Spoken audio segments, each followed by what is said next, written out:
ಸ್ವಯಂ ಪಾಕದ ಅಭಿಮಾನಿಗಳಿಗೆ ಸ್ವಾಗತ. ಈ ದಿನ ನಾನು ಶುಂಠಿ ಕಷಾಯ ಹೇಗೆ ಮಾಡೋದು ಅಂತ ಹೇಳಿ ತೋರಿಸ್ಕೊಡ್ತಾ ಇದ್ದೀನಿ.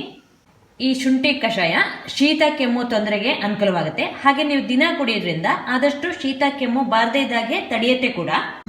ಬೇಕಾಗುವ ಪದಾರ್ಥಗಳು: ಶುಂಠಿ 1 ಇಂಚಿನಷ್ಟು ಇಷ್ಟು ದೊಡ್ಡ ತಗೊಂಡಿದ್ದೀನಿ, 2 ಲವಂಗ, 1 ಏಲಕ್ಕಿ, ಜೀರಿಗೆ 1 ಟೀ ಸ್ಪೂನು, ಮೆಣಸಿನಕಾಳು ಅಂದರೆ ಪೆಪ್ಪರ್ 10, ಅರಿಶಿನ 2 ಚಿಟಿಕೆ, ಬೆಲ್ಲ ಸಣ್ಣ ಸಣ್ಣ 3 ತುಂಡುಗಳನ್ನ ಇಟ್ಕೊಂಡಿದ್ದೀನಿ, ನೀರು 2 ಕಪ್ಪು, ಲಿಂಬೆಹಣ್ಣು ಅರ್ಧ ಹೋಳು, ಕುಟಾಣಿಗೆ ಮೆಣಸು ಹಾಗೆ ಏಲಕ್ಕಿ ಲವಂಗ ಜೀರಿಗೆ ಹಾಕಿ ಇದನ್ನು ಪುಡಿ ಮಾಡ್ಕೊಳ್ಳೋಣ.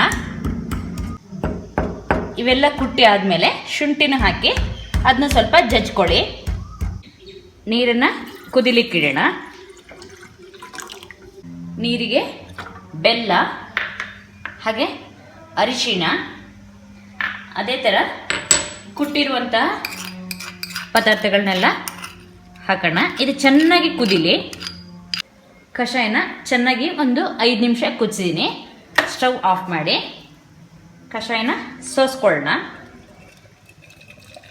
ನೀವು ಕುಡಿಯೋ ಹೊತ್ತಿಗೆ ಇದಕ್ಕೆ ಲಿಂಬೆಹಣ್ಣು ಹಾಕೋಬೇಕು. ಅದಕ್ಕೆ ಎಷ್ಟು ಬೇಕೋ ಅಷ್ಟು ನೀವು ಲೋಟಕ್ಕೆ ಹಾಕ್ಕೊಂಡು ಲಿಂಬೆಹಣ್ಣನ್ನು ಹಿಂಡ್ಕೊಳ್ಳಿ.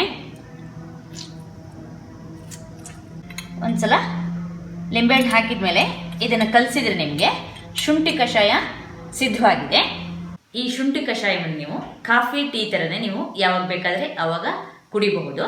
ನೋಡಿದ್ರಲ್ವಾ ಶುಂಠಿ ಕಷಾಯ ಹೇಗೆ ಮಾಡೋದು ಅಂತ ಹೇಳಿ. ನೀವು ಕೂಡ ನಿಮ್ಮ ಮನೆಯಲ್ಲಿ ಈ ಕಷಾಯವನ್ನು ಮಾಡಿಬಿಟ್ಟು ನಿಮ್ಮ ಅಭಿಪ್ರಾಯ ನಮಗೆ ತಿಳಿಸಿ.